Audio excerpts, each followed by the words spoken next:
भारत का मिशन गगनयान 2023 में लॉन्च होगा, जिसके जरिए भारत अंतरिक्ष पर्यटन के क्षेत्र में अपना पहला कदम रखेगा। अमेरिका पहले ही इस सेक्टर में कूद चुका है और अब बारी है भारत के अंतरिक्ष पर्यटन के क्षेत्र में एंट्री लेने की, जिसकी शुरुआत होगी अगले साल लॉन्च होने वाले मिशन गगनयान से। भारत सरकार में मंत्री जितेंद्र सिंह ने जानकारी दी कि इसरो ने अंतरिक्ष पर्यटन के क्षेत्र में एंट्री की तैयारी शुरू कर दी है और अगले साल पृथ्वी के लोअर ऑर्बिट में गगनयान भेजकर वो अपनी क्षमता का प्रदर्शन करेगा। भारत अपने पहले अंतरिक्ष मिशन में अंतरिक्ष यात्रियों को भी भेजेगा जो 3 दिन स्पेस में रहेंगे, लेकिन इससे पहले अलग अलग टेस्ट किए जाएंगे ताकि अंतरिक्ष में भारत का मिशन गगनयान सफल रहे, जिसके लिए इसरो के वैज्ञानिकों की टीम दिन रात पसीना बहा रही है। पहले यह प्लानिंग थी कि गगनयान 7 दिन तक पृथ्वी का चक्कर लगाएगा, लेकिन अब प्लान बदल चुका है और भारत का गगनयान 3 दिन तक धरती का चक्कर लगाएगा और धरती से करीब 400 किलोमीटर की ऊंचाई पर लोअर अर्थ ऑर्बिट में रहेगा। इस मिशन के लिए इसरो ने डीआरडीओ की मदद से भारतीय अंतरिक्ष यात्रियों के लिए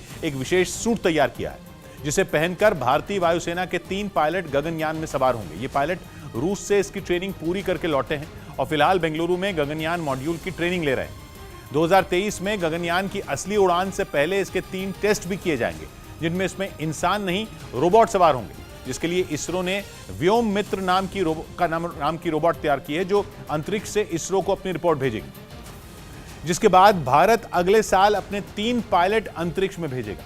ISRO chief S Somnath Gaganyaan mission को भारत के लिए मील का पत्थर मानते हैं। यही नहीं, उनका मानना है कि इंसान धरती पर हमेशा नहीं रहेगा, क्योंकि एक दिन धरती खत्म हो जाएगी, इसलिए जरूरी है कि इंसान रहने के लिए दूसरी जगह तलाश करे।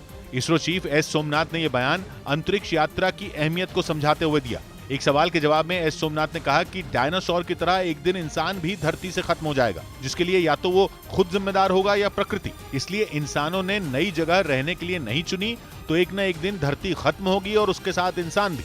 यानी इसरो चीफ इंसान को भविष्य की हकीकत बता रहे हैं और इसे अंतरिक्ष यात्रा की अहमियत से जोड़ रहे हैं। वैसे सुनने में यह बयान अजीब लगता है, लेकिन ये तो हकीकत है कि डायनासोर धरती में हो रहे बदलाव को झेल नहीं पाए थे और खत्म हो गए थे, और इंसान के साथ भी ऐसा हो सकता है, क्योंकि तरक्की के चक्कर में उसने प्रकृति से जबरदस्त खिलवाड़ किया है। इसरो चीफ ने अपने बयान में इसी ओर इशारा किया और कहा कि डायनासोर मारे गए क्योंकि वो बुद्धिमान नहीं थे, लेकिन इंसान हैं। इसके बावजूद इंसानों की जिंदगी धरती पर बेहद सीमित है। तब तक इंसान को अपनी नस्ल बचाने के लिए अंतरिक्ष में दूसरी जगह तलाशनी होगी, वरना हम भी वैसे ही हो जाएंगे जैसे डायनासोर थे। इसरो चीफ ने इसी ओर इशारा करते हुए लोगों को अंतरिक्ष यात्रा की अहमियत समझाई।